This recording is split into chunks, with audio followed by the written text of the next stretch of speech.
Hi, my name is Zen Encampment. I'll be talking about the manual I'm making, specifically one section of it called the aspect ratio. The thing with the aspect ratio is it can be the cause of many problems that people will notice, like distortion in the image, causing squashing, cut off screen, or off-center screen. So, in this section we'll be talking about how to diagnose these issues and how to solve them. In this slide, the aspect ratio, we can see that the television is based on this. Television size, it's called an aspect ratio because it's dependent on both the side and bottom lengths. The bottom and side lengths, when one is put over the other, forms a ratio. Typically, you'll hear 16:9, 4:3, and 21:9 sometimes. These are all aspect ratios, and it's all dependent on how long these two lengths are. 16 units by 9 units, that would be 16 on the bottom and 9 on the side.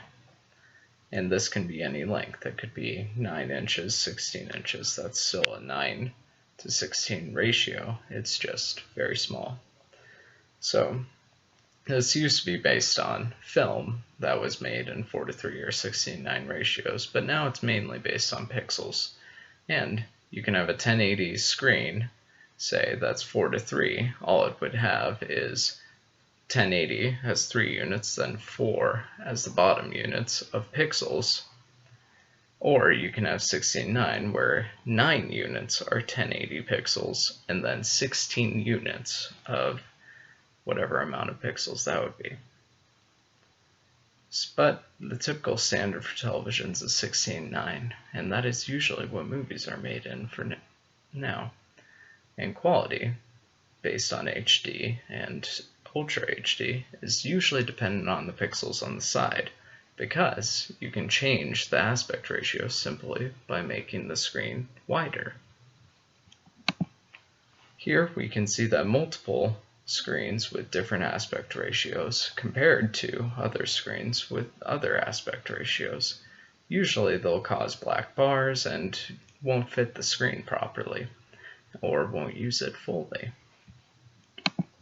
Ways to fix this are in TV settings. We'll see zoom, widescreen, fill screen, stretch, and resolution. Zoom will zoom in uniformly to fill the entire screen. The problem with this is it will cut off some minor portions of the screen, sometimes major, depending on how and what you want to watch. Widescreen will take a wider ratio than what the TV is capable of and fill what it can into the screen. This will cause black bars, but you'll be able to see the entire picture. Fill screen will fill the entire screen with the image, no matter the ratio. It will try to use the entire screen. This will usually cause cutting off on the sides of the screen, or it will cause cutting off on the top, depending on what type of ratio it's trying to fit onto the screen.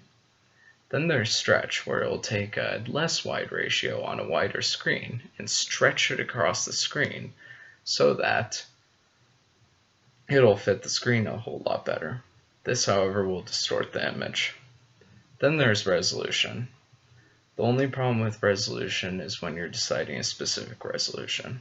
Only some resolutions are 16:9 and only some are 4:3 because it is a ratio. So you can't have a 1080 by 1080 and make it 4:3 because that's a square, not a 4:3 ratio. Here we can see the importance of an aspect ratio.